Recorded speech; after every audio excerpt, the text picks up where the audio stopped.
Moosaroo Cup. Let's talk about the Moosaroo Cup. Breaking news, everybody. Can't believe it, Malcolm. What a star you are. You've won the Moosaroo Cup. I'm so happy. I'm thrilled. I can't imagine how I feel. I would like to thank my mum, all the people that believed in me. I can't believe it. Thank you very much to everyone who's supported me over these years. I can't wait to Malcolm, go to other competitions with it and take it and get gold everywhere. Malcolm, wake up. You're going to spill your tea.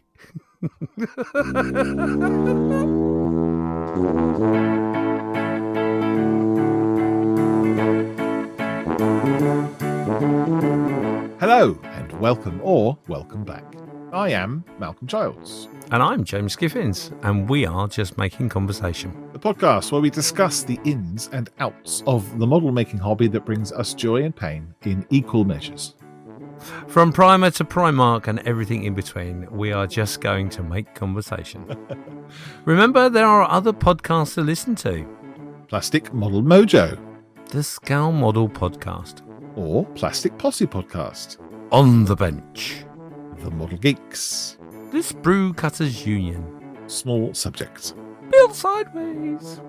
Model by Garpone. The Micro Machines Podcast. Head over to modelpodcast.com for all the links. Because you've enjoyed our podcast, you know you've loved it.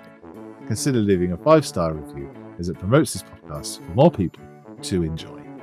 Showing your support to us is as easy as making a cup of coffee. Why not go over to buymeacoffee.com/JMC podcast and do just that? Your support will go towards making the podcast and its content a little bit more palatable.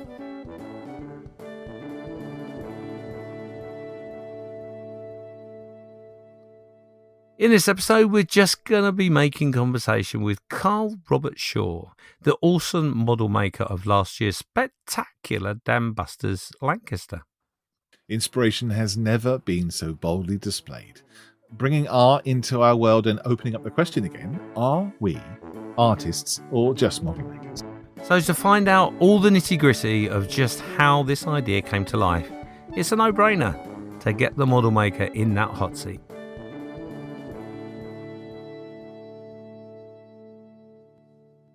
Have we got any comments this week? No. Yes. Obviously, you would have all seen it, I'm sure. The new merchandise idea of the sippy cup. It was a joke. However, I do have an order book of about 6 orders. If you want them, just contact me privately. Don't tell Malcolm because he'll get upset. Timothy Young, he said, will it handle bourbon? It will handle any liquid of any description you so desire. Will you be able to dunk bourbons in there? Well, no, because it's a sippy cup. You can't dunk bourbons, and you're talking about bourbons. Sorry, yes, I am. You don't dunk bourbons. This is a hobnob channel. Don't bring in other biscuits. Honest to God, what will our sponsor ever think of us? I don't know. Thank you, Timothy, for that comment. Ray Davis said, talking about this sippy cup ridiculousness that you came up with. Hi, guys, he says, if I buy 2, do you throw in a dummy? And so that when we build difficult kits, we can have a dummy spit. Yes, we did look at branding dummies as well, and we can do that. When I wear a T-shirt, that's Just Making Conversation dummy. Anyway, go on. Next. David Farrell says, if I buy 3, can I have the 3rd at the same price? Yes, is the answer. You can. If you bought 1, you could have a second one at exactly the same price. Amazing. Mm-hmm. Bargain. Victor said, oh, it's a bit pricey. If you haven't seen the Facebook post, it was a sippy cup with Just Making Conversation on the front on Facebook. And it was April the 1st, of course. Harriet said, cheaper than continuously buying aftermarket decals. Yes, it would be. Spilling stuff on the desk is what you do. And Patrick says, actually, not a bad idea. Yes. Well, if you spill something, that's the first thing you think is like, oh, I wish I had a lid on it. That's the first thing. The second thing is, where's my decals? Yes. But I promise not to trigger you this week. And this comment isn't written down, but I'd like to thank those who reached out to me with all your comments saying it was absolutely lovely to hear Malcolm triggered. There was a lot of enjoyment from that. I promised Malcolm I wouldn't say anything about it this week. When did people start saying triggered when you really mean deeply hurt and upset? Is that what you mean? You were deeply hurt. I was deeply hurt. I was right down to the skin. No, the bone. Oh, dear. Anyway. The only other comment we had was in relation to our wonderful group build that we've just started. The Facebook page is up. The Great Tarp group build is up and running. We've got 12 members already. And there's a lot of excitement, would you believe? I don't know if they're bots, but there are 12 people that have signed up.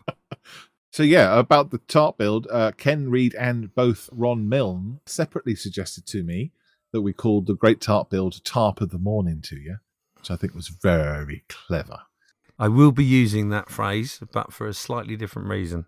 And that is because I did make a promise in our last episode that I would post a tarp a day. Mm-hmm. Now, I'm not a week in yet, and I have failed a couple of days, but I have started as I mean to go on. Which doesn't mean I'm going to keep forgetting. It means I am going to post up. So what I might do is I might change the post to, instead of tarp, one tarp a day, I'm going to change it to tarp of the morning to you. That is nice. Yeah, I like that. That's good. I'm gonna steal that. Thank you, Ken. Thank you, Ron. But yes, so the Great Tarp build, if you're not aware of it, then obviously, where have you been? A little bit along the same lines as what we did last year with our Great Nut build. We've chosen a forgotten subject, and we've decided to highlight it. We use the tarp on our models to hide things, or it's an unloved part. So we want to highlight the tarp. You can make your tarp out of any material what you like. You can make it any scale you like.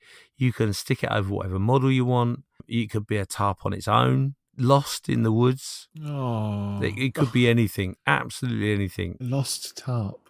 Oh, kind of limply hanging over a tree. A lost tarp in the woods. There we go. It's interesting. I keep seeing tarps everywhere now. The tarp on the face of every child. No, I see every time I'm looking at a model, I go, "Oh, there's a tarp on that." like nudge. Can't wait to start mine. I haven't got any great ideas yet. I've seen people with the model and are whacking a great big load of tarp over it, or I've seen things being rolled up in the back of tanks and things like that. But I haven't seen anything that's really smacked me in the face with an awesome tarp idea. I thought you were going to recreate what we saw at Duxford. Yes. Did I say that I was going to do that? No, I just assumed it was an assumption because you were so fascinated and enthralled by the tarp that we stood there and looked at for over an hour and a half. That and you took, in fairness, you ran out of film because you took that many pictures. I just assumed you were going to use it. I hadn't even thought about that. The original tarp. The original tarp, and that's the name of the diorama and everything. The original tarp, where it all started, the start of the build. Jesus, terrible. I'm going to have to write that down because I will forget that. Do you remember what tank it was? Well, it was actually at the back of Duxford. There were Russian trucks, and next to the Russian truck was what I can only term as a square block thing that had a tarp over it. But we were fascinated with the tarp, and we lost interest in what was underneath the tarp. We were looking at the tarp. Yeah, okay. I'll have a look.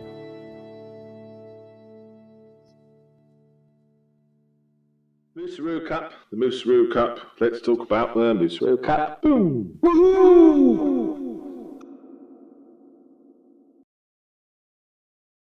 Yeah. We didn't win. UK did not win. And Mr. John Banana, he won it with a stonking build, and quite rightly so. Well done, you, mate. Well done. Absolutely brilliant. We put a picture up, didn't we, when the news came out? I believe you watched it live, didn't you? No, I actually had the video sent to me live. I actually missed the live video feed, but caught it moments after it had been announced. But yes, I had my my on the spot reporter was on the spot reporting, as they do.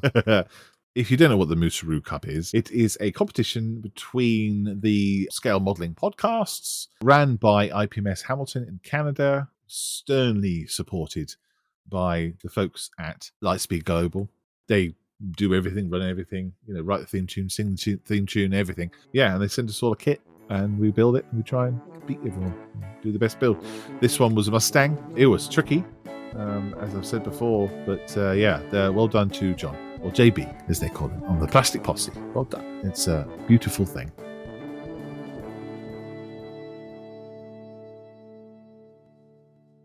people said to me before, they said to me, what are you building, Malcolm? Well, I listen to your podcast and I don't know. So, well, okay, well, I'll tell you. We don't really do a bench update on here, do we? No, not really. The main reason is that I can't sit here for 20 minutes listening to Malcolm telling me what he's done and then respond with well, yeah, I've managed to clean my desk. Oh, that's not true. No, I've done a little bit, actually. I managed to muck around with my frame from the 48-hour build. I've managed to get that together. Yeah. But I've been super busy. I've got lots of things going on, lots of irons in the fires and all that boring, yawny stuff. That's life, mate. However, I am about to embark on a dual build. A dual build? So I've got 2 Spitfires I've got to build, and that is going to start any time soon. Wow.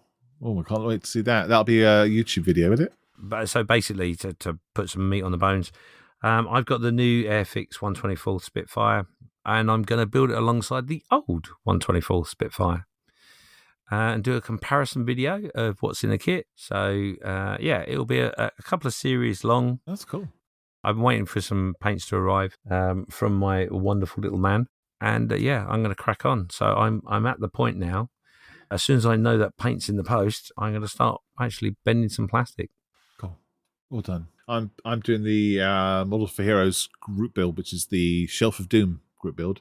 I've got a ATST Bandai one that's doing nothing. Purchased the kit and it was already built inside, which I knew. But I've turned that into a Models for Heroes delivery system, forklift ATST thing.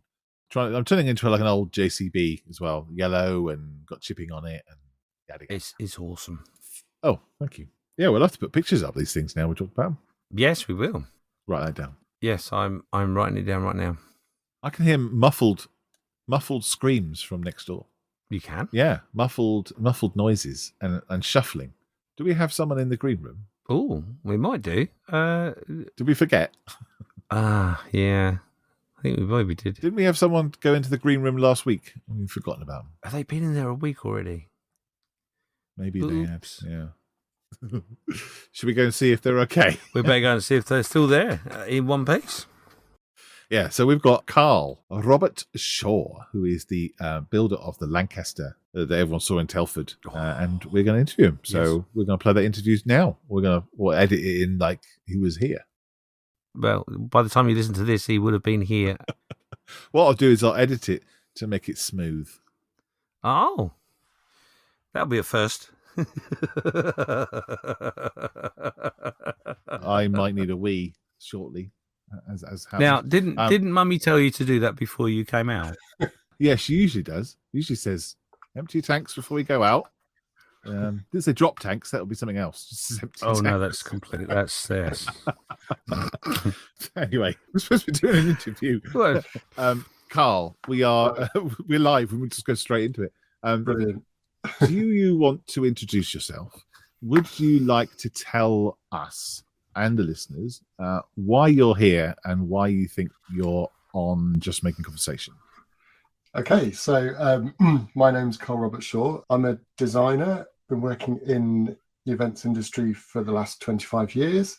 I have a passion for kites and kite design and kite flying, and models is a sideline hobby stroke semi-professional thing that ties in with the creative processes that I do with designing for theatre and stages, thinking about things that fly as well, which ties in with kites for the past 10, 15 years. And I have a relationship with Tamiya Model Magazine, so that's grown, and I've been to Telford for the past 10, 12 years as well, helping out on the stand there. Again, helping set up a stand, that's part of events. And 10 years ago, in 2012, I had the idea of modelling water, and the large Lancaster was coming out, and I got captivated by that idea, and that has now been realised. Can I just stop you? 2012? 2012 was when the kind of seed of the idea dropped. So it's been going for that long, and it's been a scratch that I've had to itch. It's one of those things I've not been able to put it down. And the only way to actually sort of sleep at night is to work through the project and do it. So Yeah. now I actually sleep, whereas before I didn't. Just to underline then, Carl, you are the maker, the creator and the inventor and everything of the Lancaster Dambusters model that was in Scale Model World. The Correct. huge one that anyone that would have gone to Scale Model World that year would have seen before they even got into the competition. You would have seen that thing from the other side of the hall. I didn't manage to see it in person, but I'm in awe of it since the first moment I saw it. I think I sent you photographs, didn't I, from when I was there? I said, look at that. Yes. Bloody thing. It's huge. So the interesting thing is, obviously, the anniversary is coming up in May of the Operation Chastise. Correct. So it just happens to be really falling in quite well with our schedule and the anniversary for us to talk to you about it. Part of your profession is model making and all that sort of thing. I got asked just the standard boring first question, which is, when did you start doing model making? When did that seed start?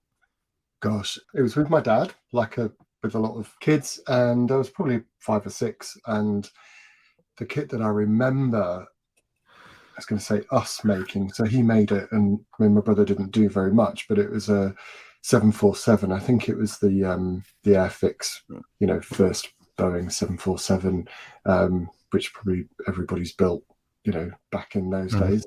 And that was then. And then I carried on through to my teens, and then sort of, in my 20s and so on, kites took over as an obsession. And then I came back to models proper, as in, not doing the kind of small, cheap things from Woolworths, but actually large Tamiya 132 scale. That's kind of been my, oh my God, this is amazing. Acrylic paints, the detail involved. This is such a step forwards of engineering that this is a whole new world now. So from then it's been very exciting to continue moving into the whole world of scale models and not necessarily sticking to one narrow road, but actually spreading out and trying different genres, you could say.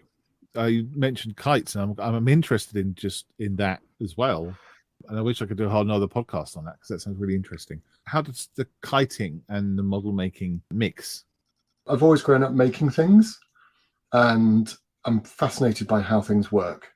So I got fascinated by a sewing machine, which sounds quite random, but they're amazing machines, and made a kite and it flew, made another kite and it flew. And of course, flying things, planes, kites, kites, you can go outside, be active. It involves graphics and color and theatre performance, the whole social thing as well. So I got hooked on that, created a team, went around the world flying with the team and with the kites, and been doing that as well since, gosh, I was 19. So 30 plus years, 5 times world champion, and won lots and lots of events through kiting.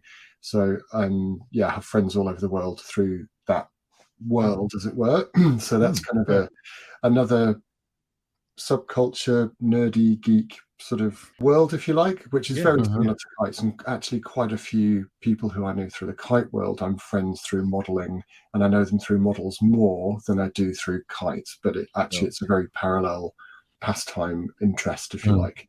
Yeah. I can imagine there's a bit more fresh air with kiting. Yeah. And also where people maybe have social awkwardness, if you like, and have got a need to express themselves outwardly. Whereas I think in models, it's a kind of, there's an opposite sense of expressing yourself inwardly and going small, as it were, rather than going big. It's almost like turning the binoculars, or the microscope round, so one way you're looking at everything's enlarged, and the other way, with scale models, it's all micro or macro, if you like. One other question, and as we're looking at the parallel between kite making and model making, obviously in model making we have the rivet counters. Have you got a similar sort of set within kiting, and what do you call them? Often there's a Richard head on a kite field who you avoid. Right, okay. So trying to be polite here. Yes. Normally there's somebody who is going to burn your ear off about some little detail, or the stitch length, or this way, something, the small details that it's not worth sweating over, sort of thing. So almost like a stitch counter. Maybe, yeah. They don't have a name like a rivet counter. Rivet counter, says, describes it really really well. But Yeah, I would say that if you've got rivets though on your kite, that probably should be pointed out. Yeah. I mean, I don't know much about kites. So obviously we're going to talk to you about the awesome model you made with the Lancaster, and you've explained it's been a project for that many years. Sure. So the first question is obviously it's a big beast. It's The huge. model and the diorama. Just clarify just how big it is and how much it weighs.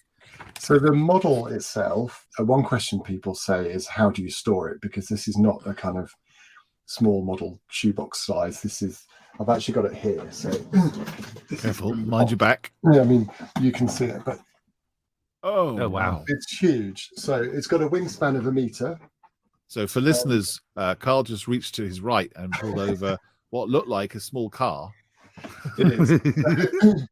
The plane itself is it's got a wingspan of 1 meter. It weighs 5 kilos, the kit itself. It's considerable. And so the water base, the resin base, it's 1 meter by 1.20 meters.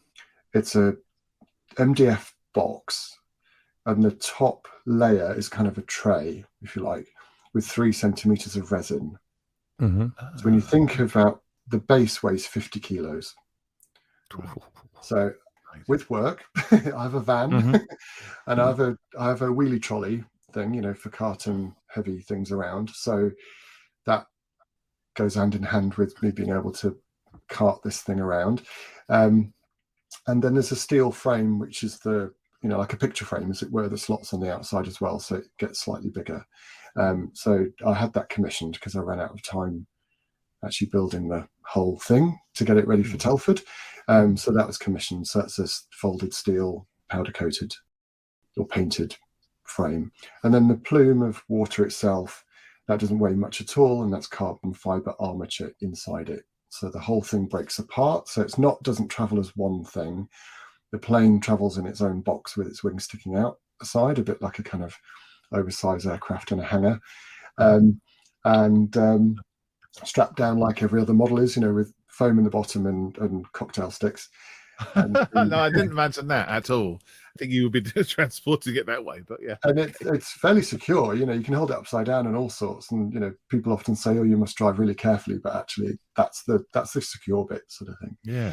The base itself is just a great big heavy box. So and it's robust as well. So yeah, it's not small. When you were designing it and making it, was travel in mind then? Yes, designed to fit in the van, and designed to fit through doors. So, because of course, you can design something that then doesn't get out of the workshop or get through a door. So it's designed to get through a standard door, just big enough. I can go into talking about the composition of the whole thing, but the whole thing's raised up, and this frame around the outside is looks like it's floating, as it were. So there's a gap between the table and the frame, and the slopes of the frame itself point towards the bomb bay itself. So they're angled, and the upkeep mine is directly center in the water. The orientation of the waves, wind, and the flight path are at 90 degrees, but the whole thing's angled at 30 degrees and 60 degrees on the base.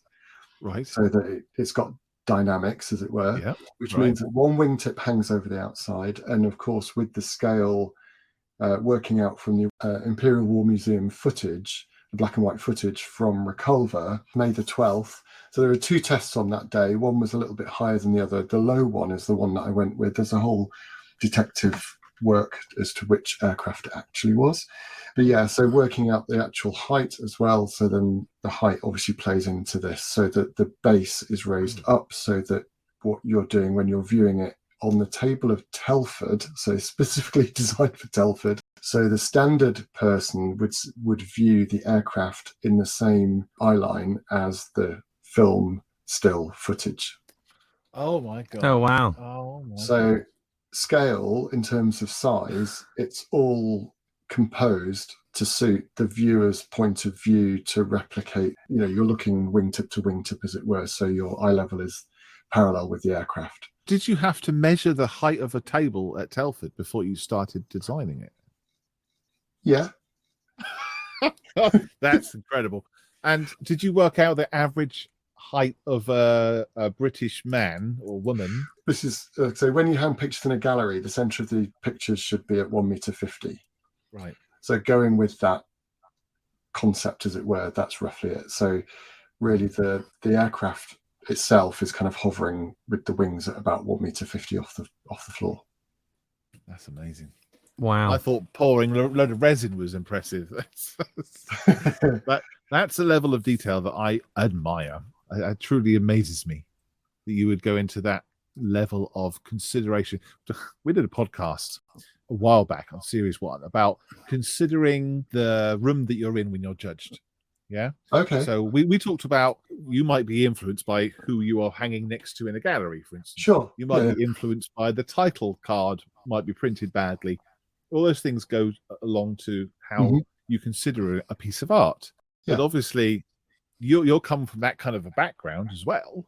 When you're considering the height of the person looking at it, I think that's incredible to bring that to the model world. Usually, you're looking down. Exactly, and this image, as it were, is side on, which is great.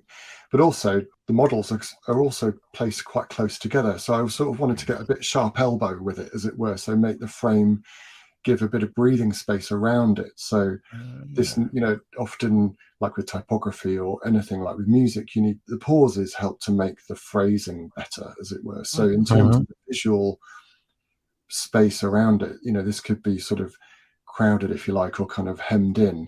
So to actually be standing taller and also have the space around it to give it breathing space means that it starts to stand out. You start to kind of stand on its own in a way. It worked, standing out certainly. And like I said, I first walked into that hall, I saw it there. And it is a great big white tower, as it were. So that's already quite bright, in a room full of, especially with a lot of armor, which is predominantly brown. Now, obviously, you had no control about where the competition would be. So, Sure. Did you choose when you got there where you were going to put it on the table, like on purpose? Or? Yes, and which way round as well. So that was. Yeah, it's the first time I've entered a competition, a model competition.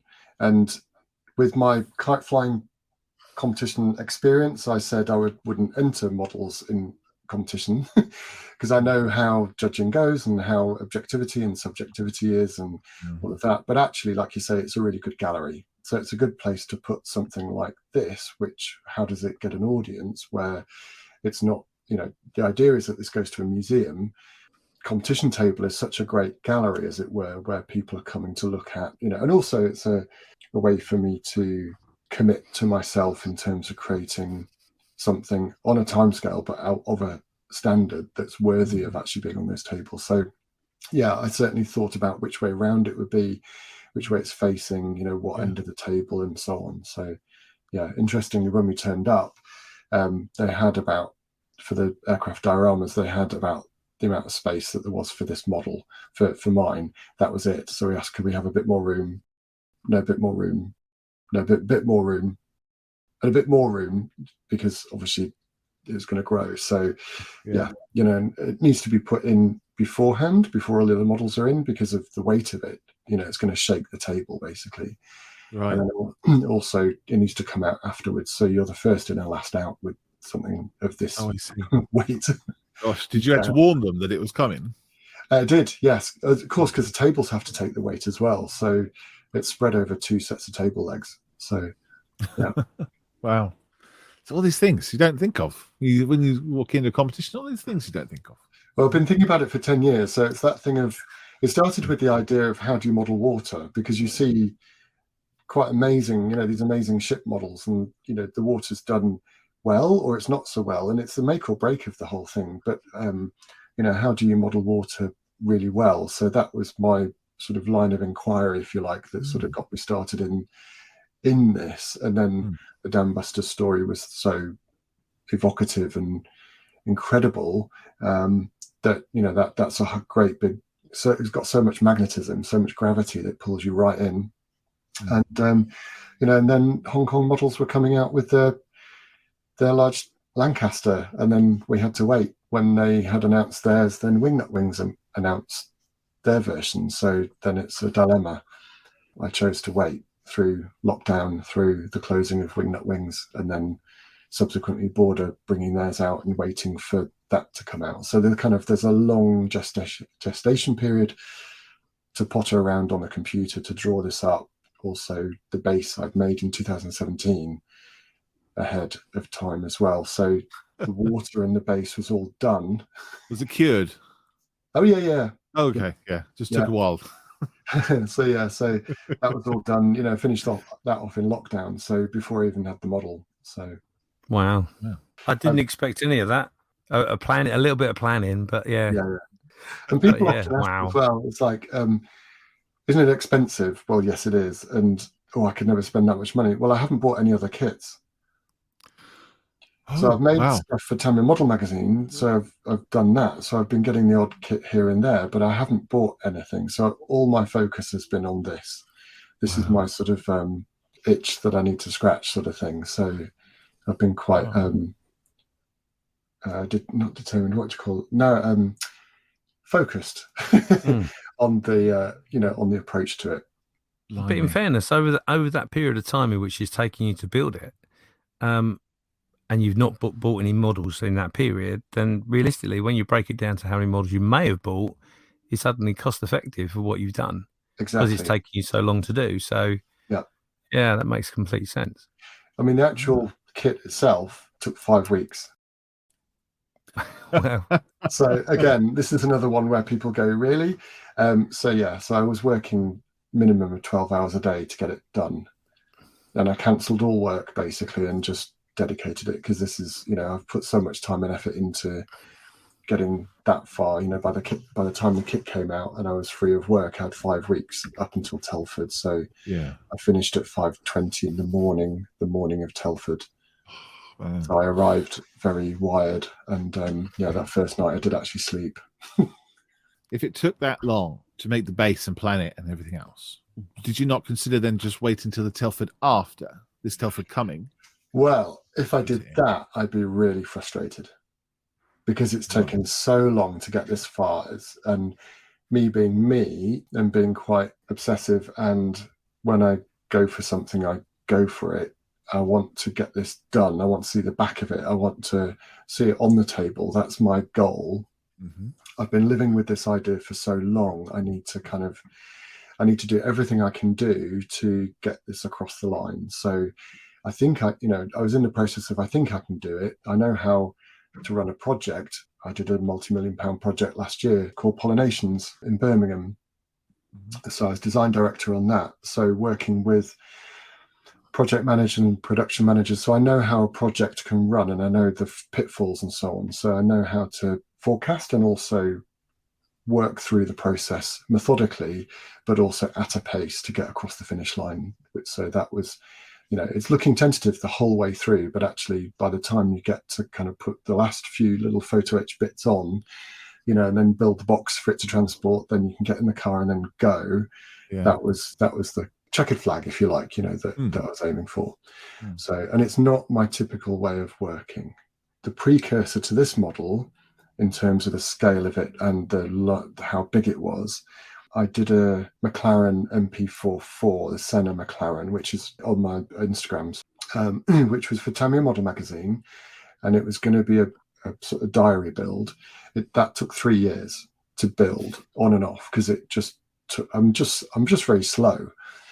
And I get bored and I put it down and then go off and do other stuff and then come back, and it's kind of it's a background thing, as it were. And that was a large kit, 1:8 scale. It weighed a lot as well because there were metal parts in it, and I put it on a large base. But then that was something I didn't want to keep. I wanted to go through the process of building it, but I didn't want to keep it. Right. So then had a contact at McLaren. One thing led to another. Then hand it over to Zach Brown, the CEO of McLaren, which was great. But that gave me the confidence to then build this Lancaster, which is so challenging, as it were, so daunting as a kind of the scale of it, the size of it, what do you do with something like that? How do you handle it? How do you transport it? What do you do with it afterwards? It's kind of, it's a bit of a beast to take on. I know this isn't for everybody. This is not a kind of we're not preaching to everybody to kind of make big 132 scale 4-engine bombers. So no, but you are preaching to the people that have ideas about models. Yeah. And take Yeah. a long time to make them. I've Yeah, got yeah. the best ideas, but I've got a couple of kits to do those things, but I just haven't had the time or whatever to complete them. And I think everybody listening, including James, who's sitting right there, would also agree with me. I used to multitask kits, as it were, but now I just concentrate on one, because then I can come in and out of that one kit, and that, I'm always fearful of getting bored of it, but actually, each kit has so many processes involved at different stages that, the kind of the process of building it is quite interesting in itself. So you can immerse yourself in that subject matter fully and then get it done, get it across the finish line. Yeah, very much so. I mean, I agree with what you just said there. I go through phases where I do multiple models or just one. And I tend to find that if I just concentrate on one and I'm passionate about what I'm doing, the results are much better than dipping in and out of lots of different ones all over the place. Because to me, it feels if you've got more than more than one model going, it's a construction line, really. It's not, you're not necessarily getting the pleasure out of that kit because it's a production line. Especially with the Lancaster as well, being such an amazing subject, actually getting into the subject matter. So even I get asked to do things that I'm not really interested in, doing something for a magazine, but actually there's always something. If I did a snow cap and it had penguins with it, so I agreed to do it because it had penguins. But it was a really difficult thing to build. Had penguins in the kit? Yes, yeah. It's like a snow tractor, orange thing, that is from the Antarctic exhibition in 1957, I think it was. Right. Is it Hillary? And these great big 3-ton tractors getting caught through, in ravines and crevices and so on. So that was quite interesting. But yeah, the kit came with penguins, which was kind of the thing that, if you can find some little gem, some subject within the subject itself, then yes, that keeps you motivated, I think. So were there any fish in the water of the Lancaster? No. Yeah, I see. Just wondering if there was any hidden animals. Some little rocks and pebbles, but not fish. I did go to Reculver actually on the anniversary of May the 13th in 2017. Yeah, just to log the wind direction and the colour of the water and the depth, sort of what was the feel of it like and so on. So I don't think there were any fish there at that time. So yeah. Okay. So what particular part of that build did you find the most challenging? I think the waiting, because the Hong Kong model kit looked great. And that was something that was coming. And we saw the test shots of that, the kind of prototype model at Telford, and it was big and impressive. And that was looking fantastic. And then that took 5 years, from when they first announced it to seeing it. And then Richard Alexander coming with Wingnut Wings version, and that was just mouth-wateringly fantastic. Obviously going to be more expensive, but for me that was the one I needed to commit to, because this is that project that requires as much commitment as possible. And then with lockdown, with Wingnut Wings and border models, that whole sort of story, as it were, that we all know, I think the waiting for that, and it really was a dilemma to do I just suck it up and build the Hong Kong one and convert that and put the oil canning texture on and add rivets and all of that kind of stuff. But did hold out for the border model one, even though it's going to be a very, very tight build and get it done for Telford. But at the time, I think that was the hardest part, was the waiting, because the water took a long time to build, the base took a long time. Just drawing on CAD, sort of thinking this up is the nice part, because you're doing the dreaming.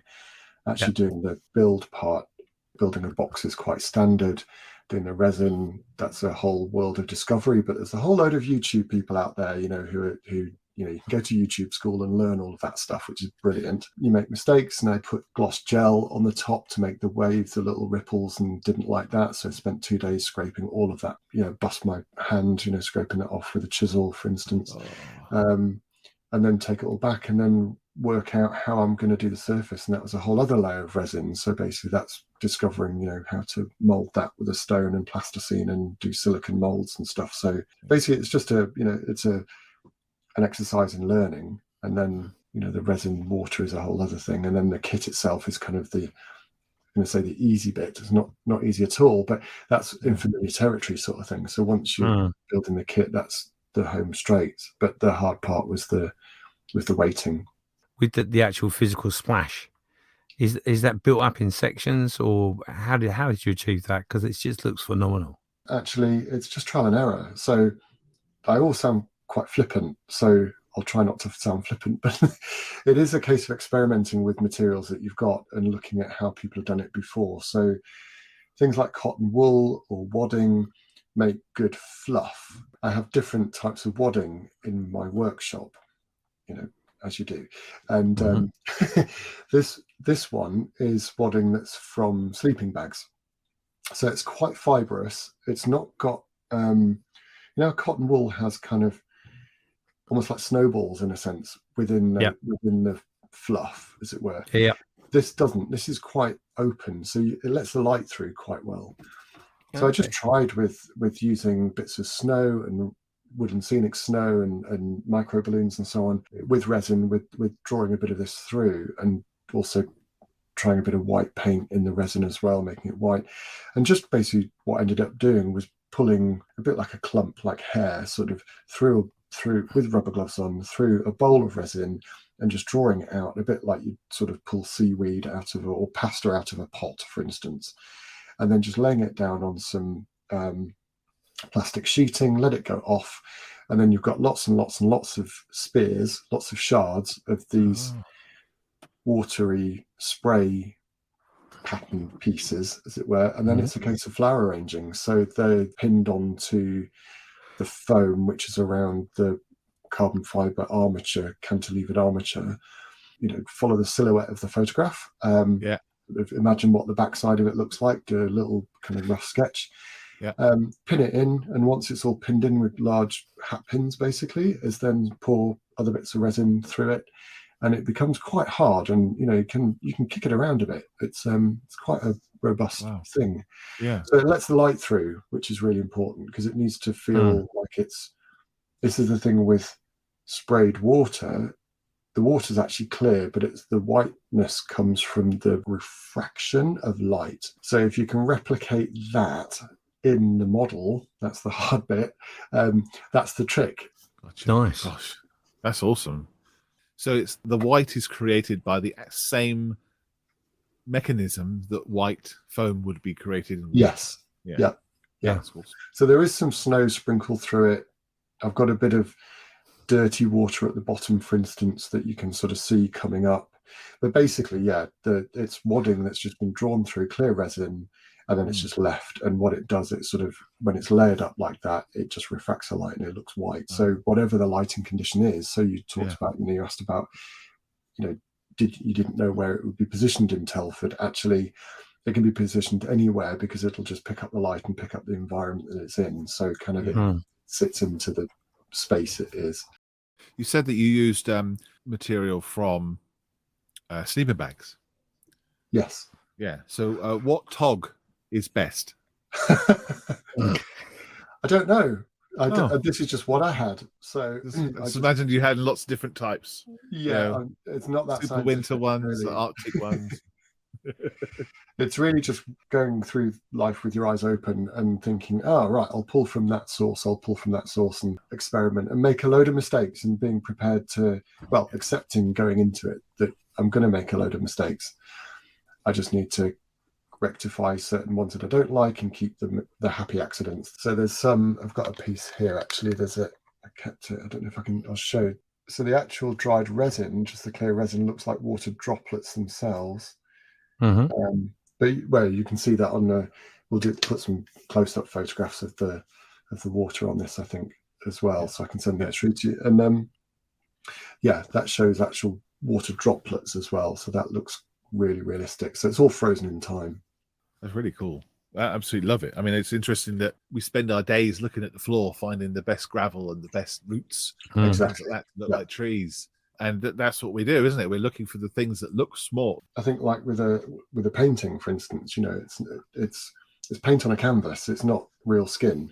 So how do you tell the story of what this is, so you're not being totally literal in what you're using. It's like someone explained to me about figure painting and putting thin layers on and all that sort of stuff. And the first time I did it, I just looked at it and went, I don't like that. It don't look right, because it was up here with my magnifying glasses on and right up next to my face, and I could see all the different colours. But then when you put it away from yourself, you go, oh, actually, I've done really well with that. Yeah. You look at it and it's your eyes. Your eyes are making up the story. Yeah, you're describing the kind of Monet effect in a sense there. So that, figure painting's a really interesting one. You see a lot of figure painting and they're very, very stark. Yeah, further away you get, it looks really good. So it's a whole dark art, that as well. I don't get me wrong. I don't think I'm very good at it. Oh, well, I don't know where that is. It's over there somewhere. I've put it away somewhere safe. That's why I can't find it. So when I was at Telford once, I picked up some resin heads from Mitch's military modelling. Mm-hmm. So you won't be able to see it very well. Yeah. That was my third attempt at doing it. I would get to a certain point, I would say probably about a third or maybe halfway through, and just look at it and go, oh, this isn't working. It's just not right. And on the third attempt, I'm just going to carry on, because I'm not stripping it back and starting again. I'm just going to carry on. Yeah. And then just all of a sudden, it just went, oh. It clicked. What did I do? I've done something and I don't know what I did there. It's also knowing when to stop as well. So it's not stopping because you're bored, but stopping when it's good, as it were. There's no more value to carry on. Exactly. Yeah. I've been thinking about it a lot lately as well, in terms of detail and allowing space, but also light and dark and colour temperature as well. So having these things that are quite exciting in contrast to each other. So it's not creating harsh contrast, but it's about having that conversation, especially with figure painting. It's kind of the lights and the darks, but also the detail do you have in there? Do you actually have the eyeballs or not? That's the old one. Yeah. But the one thing I'm really proud of with that particular bust, the goggles have actually got glass in them. Oh really? Wow. Because I wear contacts. Yeah. So I got one of my contacts out and cut it and stuck it in where the goggles went. Amazing. I went, oh yeah, that'll work well. Wow. So I now got a whole string of used contact lenses in a little bag somewhere, just in case I might need a bit of glass. That then gave me the ability to not worry about the glass effect. Wow. So again, sort of contact lenses, who'd have thought that, so yeah. Gosh. Yeah, you can't mold them into canopies, unfortunately. I've tried. No. You have tried. Yeah, dials, I guess, would be good then. Yes. Yeah, if you're talking a big size, and you're cutting them down into like with a punch or something, then absolutely. Yeah, sounds good. But they're great to practice on, because a lot of the little heads have either got some leather, or they've got hair, or they've got a cap or something. So there's loads of different textures within that bust that you can really play with, which is super fun. So I love them. I go to Telford and nick them all, because I'll be cross. But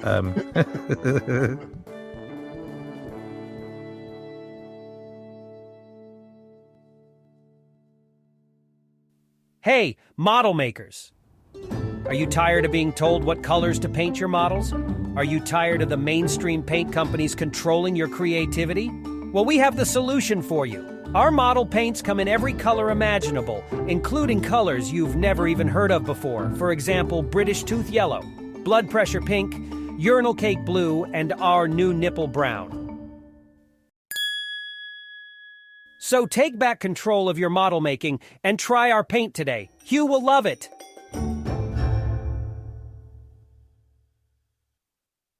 It's like in the old cinemas having an interval, isn't it? That's right. But in our case, we wouldn't have someone walking around with popcorn. It would be a tray of hobnobs. That's true. Yes. Yeah, we would. Yeah. About the water, just to go back to that a minute ago, Sure. You were talking about the massive amount of research and measuring the table at Telford. Yeah. What I want to know is, did you take a little bit of that resin to Telford to test your light theory? No, that's a good question. But I did do a lot of tests with 10 centimetre square pieces of resin that were a centimetre deep to get a little bit scientific, to get the colours right, because the idea for this was to get that light translucency within the water layer to make it look like it's deeper than it actually is. I tried do small samples, so I'm not spending much on resin at this point doing a sample, but getting a little drop of dark green, little drop of dark blue, little drop of buff, for instance. Buff goes with everything, and desert yellow or something. So it's just a toothpick drop in that quantity of resin, for instance, colours it really nicely. So it gives it a tint. And what are those like when they're layered up? So these, this can be two pours in two different layers, and then what's underneath. So I photoshopped some different colour gradations, if you like, underneath. So all together they start to make the correct colour for the water near the shoreline. So the water colour changes at Reculver as it goes out, because it's a pebble beach.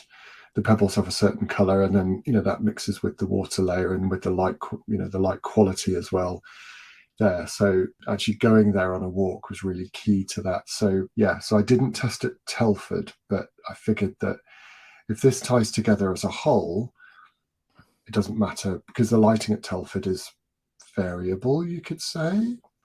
Yeah. How do we be polite about the lighting in Telford? Or to be honest, the Telford lighting in places is very good, and in places it's not so good. The only way I could describe it at one particular model show, which I won't name, but it was a little bit like being in a tanning salon. Sure. Everything had an orange glow to it. So that lighting in shows can be quite destroying for a model maker, if I'm honest. Luckily, it was in the kind of is it the third hall? And the lighting was quite bright there. As long as everybody's under the same lighting, then the whole competition. As long as all the parts of this model are in the same place. It casts a shadow over all the other models. Just in IPMS's defense, to light that amount of area would be quite expensive.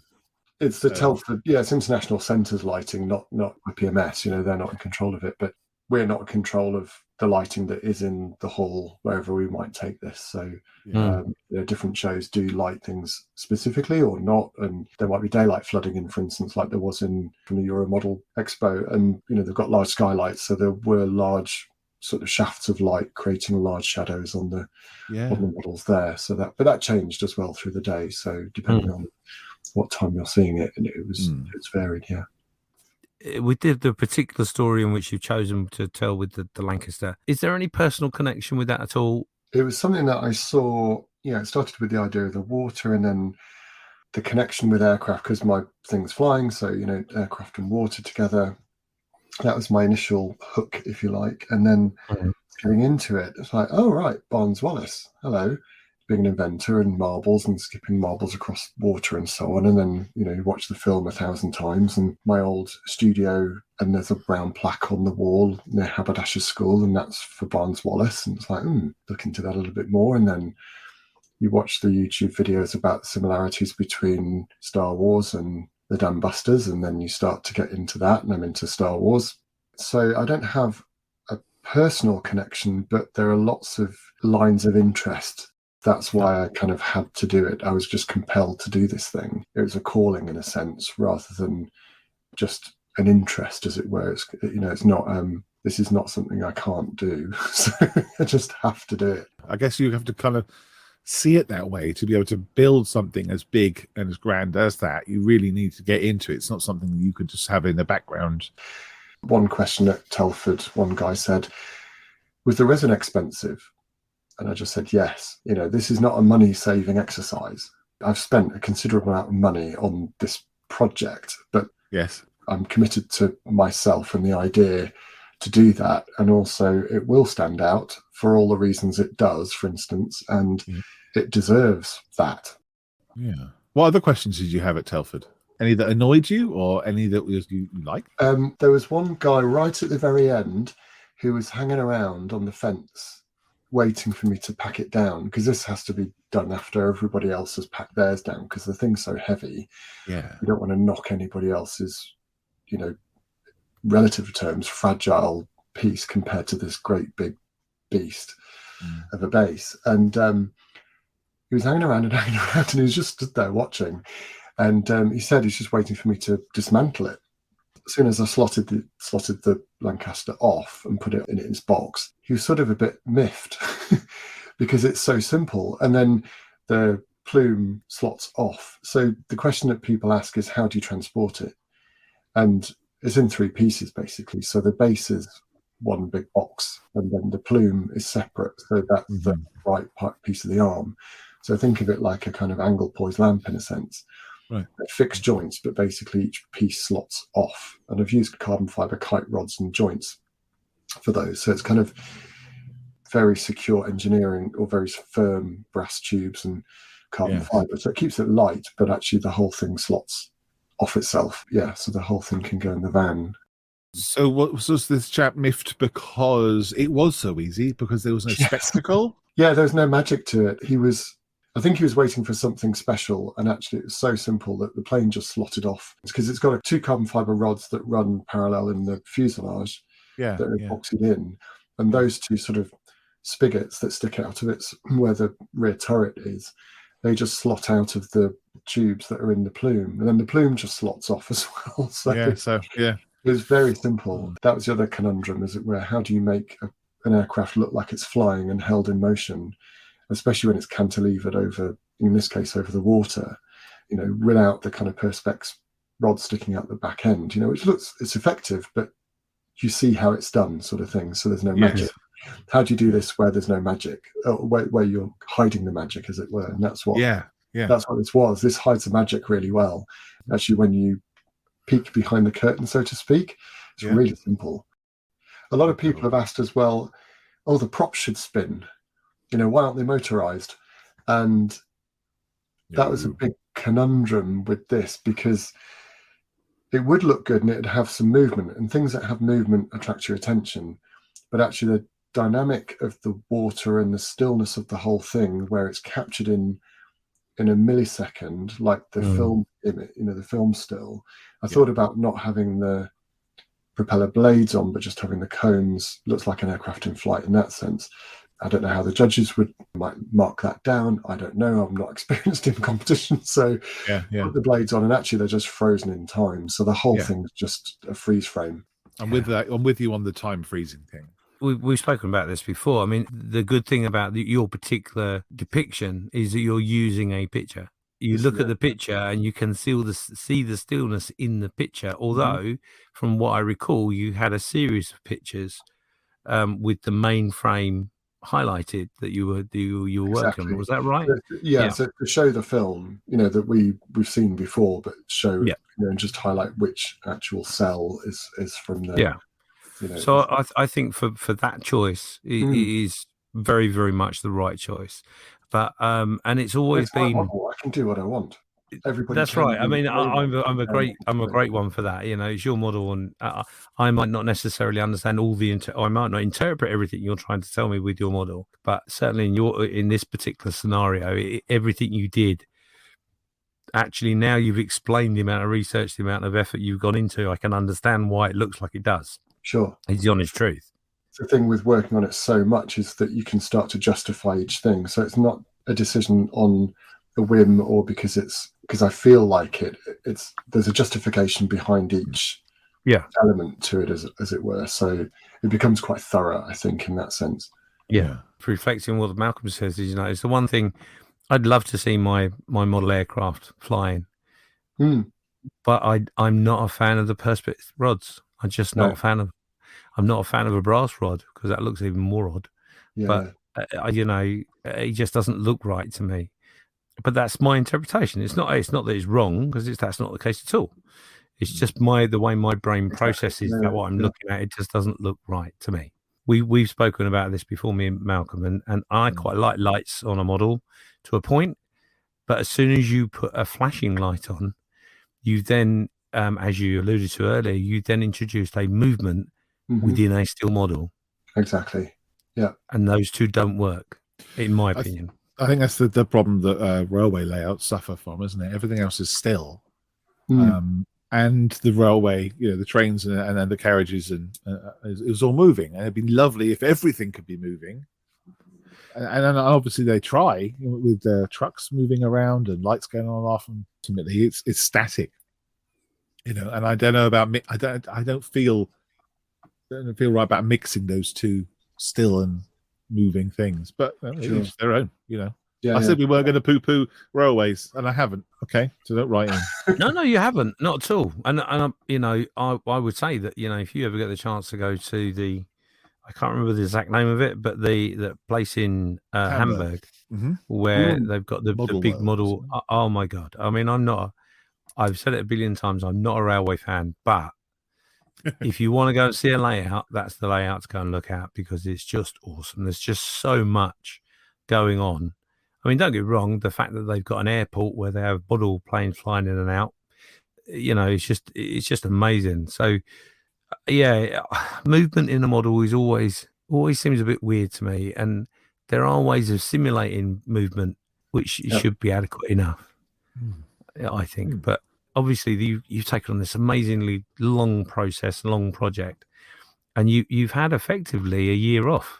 So I'm guessing you must be starting, or certainly well in the way of planning your next 3-year venture. What are you going to be doing next? That's a good question. So nothing of this scale. You asked the question about how did you start, or when did you start making models? So as a kind of wind down from this, I went to ADH Publishing, who published Tell Me a Model magazine, and spent a day with Marcus, who's the editor, and came away with a few kits, as you do, that are sitting there, and samples and so on. And I made a 747, the Revell 747 1:144 scale. So that was in December, which is when the last 747 rolled off the production line in the Boeing factory. And so I did an experiment with the green sort of, it's not primer, it's like a kind of protective coat that's on the aluminum skin. So I did that as a kind of wind down, as a way to remember what the first model I did was, by doing the last aircraft, the last 747 that's come out of the factory. There's some sort of poetry in that somehow. It's a bit tenuous, but did that as a wind down, and then smashed out a Tamiya Betty in, 22 days. And I had a friend over actually from Australia who stayed for 10 days of that. So I wasn't modeling. So actually that was quite quick. It's a Tamiya kit. It's gonna. I wanted something that was gonna go together easily, and was an experiment in chipping and weathering, and that was kind of fun. So again, we were talking about figures earlier, figure painting. So the figures are actually the hard part of that kit. So that's going to be on the cover of Tamiya Model magazine in May. So that's coming out next. So you'll see that. And I'm doing a ICM Yak now. So I'm doing something with one engine. I'm throwing a bit of photo etch in there. So that'll be a nice, easy one to do. And I do have a plan for, I've got a perfect grade Gundam kit. I've got a small stash. That's a kit I had from Japan, which there's some sort of Sistine Chapel, Michelangelo type idea, again, using resin, some kind of portal vortex thing that's quite a vertical sculpture using that kit. I don't know what yet, but infinity mirrors might be part of it. I don't know. I don't know what again, this has been sitting there for a while. The idea will come at some point. I just need to keep walking around with my eyes open, and inspiration will, the nugget of it, the key thing that holds it all together will turn up at some point, and I just have to be open to it. So I'm just being patient. That's going to be the thing in the future at some point. But for now, sticking to kind of regular kits that are straightforward, and not going to be buying lots and lots and lots of black paint. And actually on the Lancaster there's no black paint. Oh, isn't there? No. So all the black is not black. Yeah, I'll be buying single pots of paint, not multiple, and keeping it fairly simple. Yeah. So you said you don't have a big stash. So how many kits do you have? So I came back from Germany with 2 kits, and that means I've got now 12. Ah, right. Wow. Yeah. 1,200. That's what you were going to say. To hand. Yeah. For this Lancaster project, I did buy 2 border model kits. and I bought the Hong Kong one when it came out, and I bought the Iconic Air resin conversion kit, and I went to Japan in 2016 and I bought the Tamiya Dambuster 148 scale as well. It's only 50 quid. So I kind of spent my money on those. Yeah. If you've done so many experiments and so many builds, do you have like another one spare almost? Because of the glazing on the border model kit with the spider lines running through the glazing, that was my worry with it, that I was going to try. Well, I did polish out the spider lines. So it starts off as 0.4mm thick. And I spent 3 days hand polishing it all out to get it clear. And if I broke it, then I had a spare kit. So it's a very expensive thing to keep in backup, but it was my kind of motivation to kind of not make a boo-boo of the clear pieces as I was doing them. Yeah, I've actually sold that spare one, and then the Hong Kong one is going to go up for sale soon, and with the Tamiya one as well. So those large boxes will be out of here. Yeah. And whereabouts are they going to be for sale? Probably eBay, or they can just contact me through Instagram if they wanted to buy one. That was something in which I wondered, was you were naming all those different kits you got, and I was like, oh, now is there going to be another Lancaster, or is he completely Lancaster out? Lancaster out. Tend to get bored, so I quite like eclectic subjects. So I'd say I'm an aircraft modeler, but I do all sorts of different things. So I think it's good to vary it. Personally, I see the kind of rows of Harriers and or Tornadoes that kind of sit on the display benches, and to me, I would sort of die if I did the same thing over and over again. So I do have to change things up. So I could do another Lancaster, but I don't know. I probably did it in 2.5 weeks this time. Probably much quicker now. I know all the shortcuts. But, that's right. Yeah. I mean, the good thing with this Dambuster one is, I didn't have to do all the turrets. I only did one front turret, and the bomb bay is mostly covered up. Parts of it are scratch built, and the rear fuselage is all sanded down and re-riveted and re-textured and so on. There's a lot of work in it, but actually I think there's a lot of work in the turrets and the machine gun mechanisms and so on. And I should plug as well, so Fishcop Model Company were amazing at sending me the 3D resin printed fairing for the bomb bay for the conversion for this. And Christopher, who designs and 3D prints these things, he's done machine gun mechanism, and it's working. It's a working printed mechanism. It printed out of one piece, but it all works. So it's all the articulation is in there as well. So it's more detailed than the kit. And when you know how detailed this X-wing not wings kit is, that's that's saying something. And on this fairing as well, the hinges work. So you need a 1mm pin in the hinges. So it's printed with these holes, and it's just incredible, the technology now today that can do these. So Christopher sent that over to me from Germany, and that arrived the week before the show. So I was very much against it. Wow. In terms of your model making hobby, do you belong to a model club? Do you do you frequent a model forum? Or online or anything? Not really, because it is my kind of time off. It's like the kind of meditation time. And I have met some amazing people through and in modelling, and quite a few of those are through the kite world as well. Because I'm still involved in the kite world as well, and me being quite obsessive, I've got to be careful. I'm not on Facebook, because if I was, I'd be on Facebook all the time. I sort of keep it fairly low key, as it were. So this is kind of a big splash, as it were, the Lancaster. So it's worth making a song and dance about. But actually, I'm fairly sort of low key, keep myself to myself, and not get too involved. It would be nice to see what a club is about. And I'm in South London. I've seen that there's one in Croydon and there's one in South London somewhere. I haven't made moves to kind of go along and say hello or anything. The follow-up then is, do you use modeling as an escape, or would you like to make money out of it? Would you like professional modeling, or? So modeling for me is like a meditation in a way, a bit like walking the park. It's a way to kind of, like I described kite flying in terms of the telescope or the binoculars pointing outwards. This is a way to kind of look inwards, as it were. Yes. So I tend to use it as that kind of introverted creative space to kind of go inside myself a little bit, go inside my own thoughts, and keep my hands busy, a bit like knitting in a sense. So your hands are busy and you're concentrating on a subject and your mind is left to wander. So it's a little bit like that. It's not a money-making exercise at all. Sure. If it was, I wouldn't be doing this Lancaster. I don't know who would be able to, who could afford it. I think the hours and the thought process and the planning and the actual, money spent. I think, it's kind of, it would put it outside. I mean, if somebody does want to buy it, great. Let's talk prices, but that's right. Let's make sure we're sitting down first. Yeah.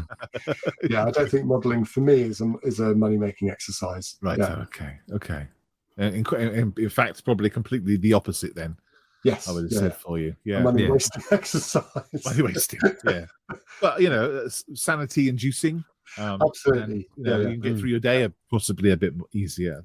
Over the years, I had to closed my business in 2010, and like I said about the Spitfire, that was the thing that was kind of my soul searching, my safe space, the place that I went into when I was at my lowest sort of. So actually it became something that I reconnected with the younger me, somewhere where I was not vulnerable, as it were. So this, something that I'm good at, and I reconnected with a part of me that's been there the whole time, that actually helped to bring back some courage and confidence, and that's continuing as well. So well, that's brilliant. So it gives you sort of motivation to get up and go, and get creating something, and it's brilliant.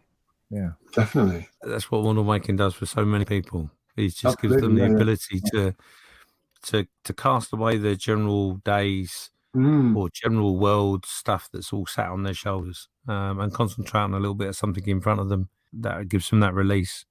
And brings the parts of you that have been buried under all the other stuff. Yeah, absolutely. I totally get that.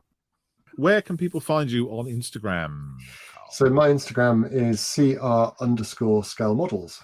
Is that where you would prefer to be contacted? Yes, yeah. Go and check CR_models out, because they've done a very, very clever thing with the photographs that I've seen before. I don't know if it's a normal thing that Instagram does, or whether that's just a thing that Carl does with his photos of the Lancaster. Go and have a look. Yeah, quite a few people have done it.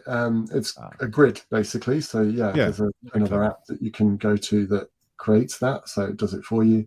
There's no sort of magic to it in a sense. And I will put some more detailed stuff up. So I'm kind of, that side of things is fairly new, obviously, since the Lancaster, since November. So the McLaren's the thing that I'm putting up at the moment, because that was in Time in Model magazine, and that got a great response there. And it's also a kind of precursor to the Lancaster. So the two do link to each other. And then I'm going to be putting up the other smaller kits, the more regular size, the more accessible stuff up there as well, with some detail. Drawing is my first language and English is my second. So I'm very good at talking in pictures, and Instagram's the best place to actually speak. Good idea. Brilliant. Thank you so much, Carl. Your Lancaster was my talking point of Telford. It was the thing that I kept telling people to go and have a look at. Have you seen the? Great. Fantastic. And it was just a joy. I'm really pleased that you made it, because it was fun to look at, and I enjoyed guessing how it's done, and all the questions that I've given you tonight as well now been answered. So fascinating. And I'm fascinated that it took you, well, I don't know why I'm surprised, but I'm fascinated to hear how long it took from inception to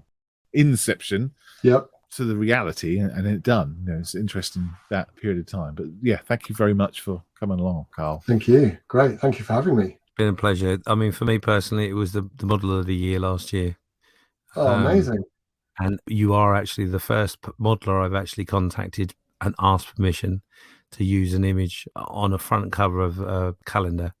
Thank you so much for that. Yeah, my pleasure. In fact, it wasn't my pleasure at all. It was my honour, actually, to be allowed to do that. Like I say, it's not something I'd really thought of before, because the calendar that I'm talking about is for the Model Officers Mess, and it does showcase everybody's work that goes on that group. It's actually made me think that it's maybe something I should actually do, is to have an opportunity to say to people, what was your model of the year? and then approach the person and say, I want to use that on that calendar on the front cover, is actually something which I've adopted for this year. We will be doing that.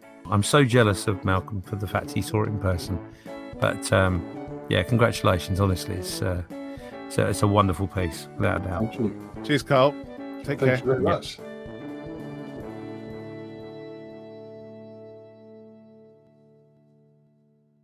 So it would seem the simple ideas are always the best, even though it may take time to think of it from design concept. Making a modelling subject in which you have a passion for can be all-encompassing, but allows you the ability to be also self-absorbing. Next time, we will be just making conversation about other subjects relating to this daft hobby of ours.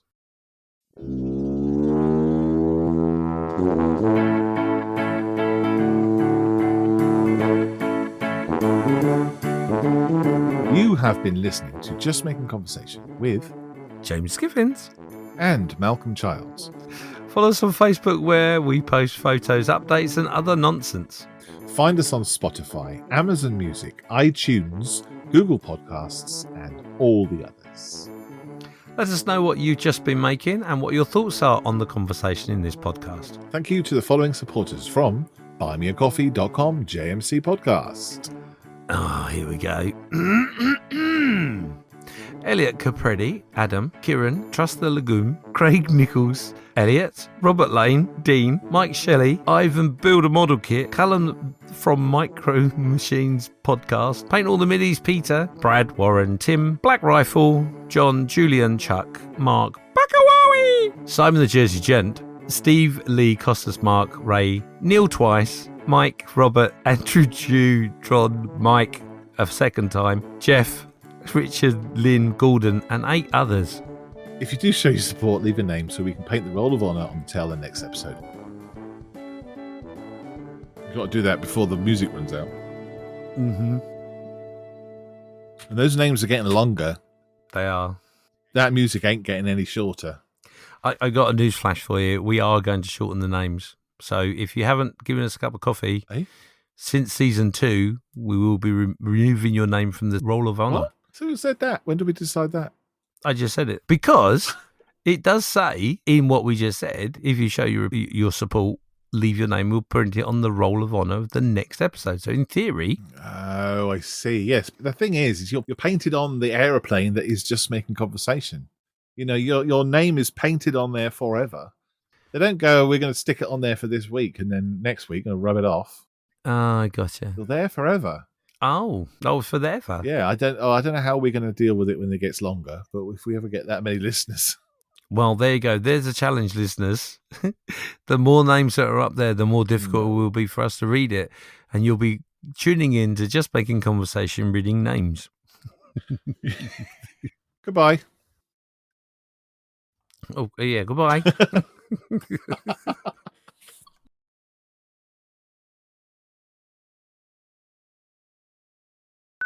And just remember, to the Moosaroo Wrangler, I've got just as big pig tits as Malcolm has for fingers.